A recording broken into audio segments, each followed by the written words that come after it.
Assalamualaikum warahmatullahi wabarakatuh.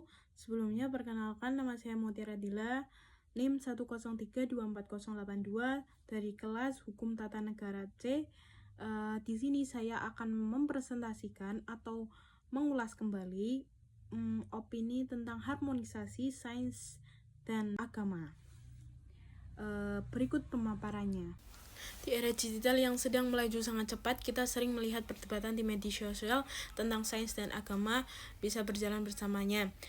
Setelah muncul buatan AI seperti ChatGPT, mobil tanpa sopir, hingga video deepfake yang viral di mana-mana, banyak orang-orang bertanya, apakah teknologi ini bertentangan dengan agama?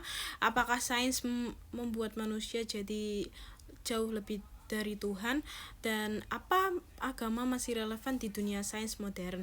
Bagi saya, pertanyaan-pertanyaan ini justru menunjukkan betapa pentingnya harmonisasi antara sains dan agama pada zaman sekarang.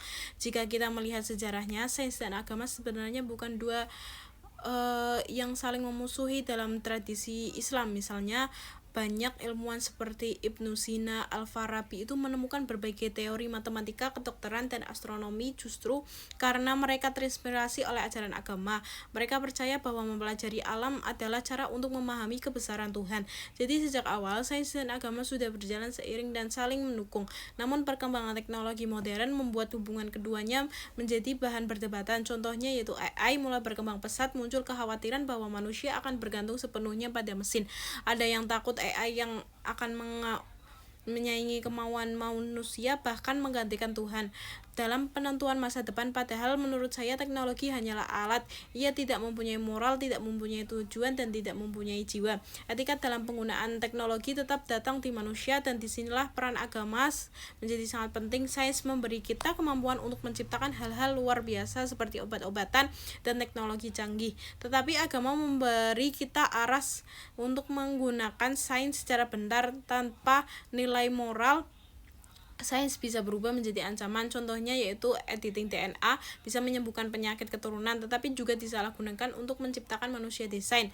Teknologi kamera dan AI bisa membantu keamanan, tetapi bisa disalahgunakan untuk memata-matai warga. Media sosial bisa menyebarkan pengetahuan, tetapi juga menyebarkan kebencian dan hoaks. Jadi sains tanpa agama ibarat kapal tanpa kompas, cepat kuat tetapi mudah tersesat. Sebaliknya, agama tanpa keterbukaan terhadap sains bisa membuat masyarakat sulit beradaptasi dengan perkembangan zaman.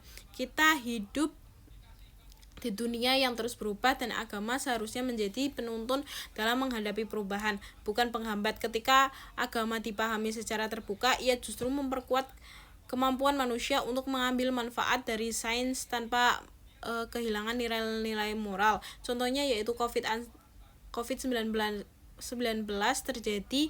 Agama mengajarkan kesabaran, empati, solidaritas, sementara sains memberikan solusi berupa sains dan protokol kesehatan. Keduanya saling mengisi dan melengkapi. Di Indonesia sendiri banyak diskusi viral di TikTok, YouTube, dan Instagram tentang hubungan sains dan agama.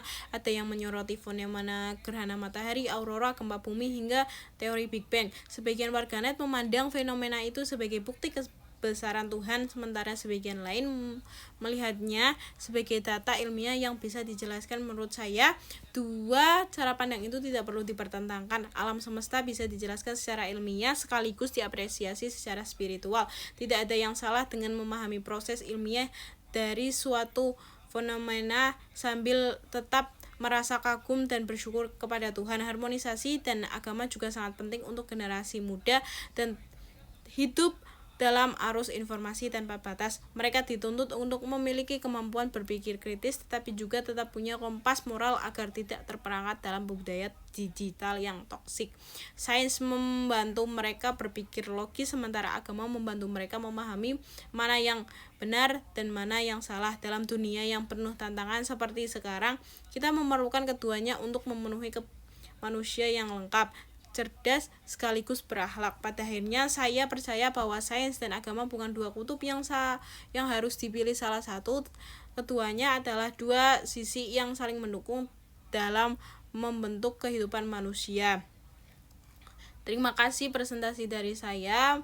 Apabila ada salah kata, mohon maaf. Wassalamualaikum warahmatullahi wabarakatuh.